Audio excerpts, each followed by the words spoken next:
Курение, алкоголизм и наркомания. Миллионы людей сталкиваются с этими грозными проблемами, справиться с которыми самостоятельно они не в состоянии. И очень часто зависимость от всевозможных допингов развивается в раннем возрасте, когда юные и неокрепшие умы легко подпадают под влияние. Допустив оплошность с выбором направления в самом начале своего пути, можно с большой вероятностью прийти совсем не туда, куда хотелось бы. Дети, а в особенности подростки, склонны игнорировать последствия, которые могут повлечь за собой опасные увлечения, будь то наркомания или алкоголизм. Говорит об этом и ужасающая статистика. Средний возраст начала курения в нашей стране снизился до 10-11 лет.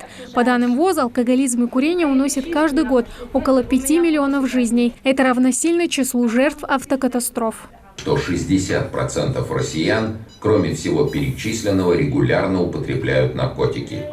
Вы удивлены? На самом деле ничего удивительного. Ведь любой алкоголь по своей сути тоже является наркотиком. Провозглашенный еще в древности постулат о том, что любую болезнь легче предупредить, чем лечить, становится буквальным и по отношению к наркотической, табачной или алкогольной зависимости.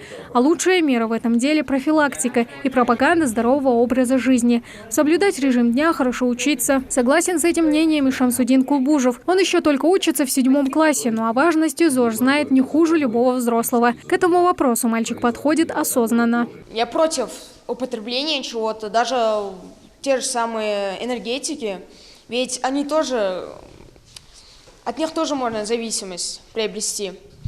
Я более за здоровый образ жизни, то есть я хожу в разные секции или даже на шахматы. Навыки, усвоенные в детстве, самые прочные. Это относится не только к вредным, но и полезным привычкам. Чем раньше ребенок приобщается к плохому, тем труднее с этим бороться.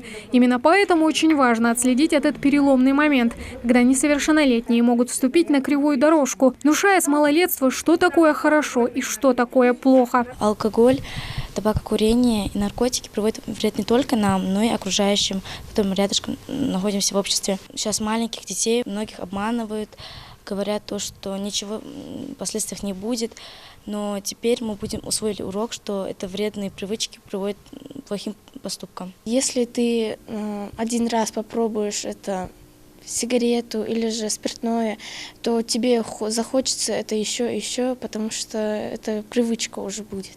Проблема вредных привычек стала очень актуальной в наше время. Главное оружие в борьбе с ними – информация.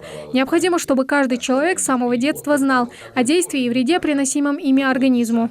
Польза этих мероприятий заключается в том, чтобы школьники они отказались от вредных привычек. Такие акции мы проводим довольно-таки часто. И есть польза от этих мероприятий.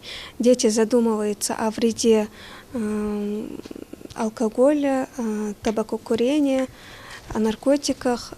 Жизнь не кинофильм, который можно перемотать, поэтому детям напоминают, важно с самого начала прожить ее правильно, сторонясь зависимости и поддерживая здоровый образ жизни. Тамара Хашагульгова, Асхаб Белакиев, Новости 24.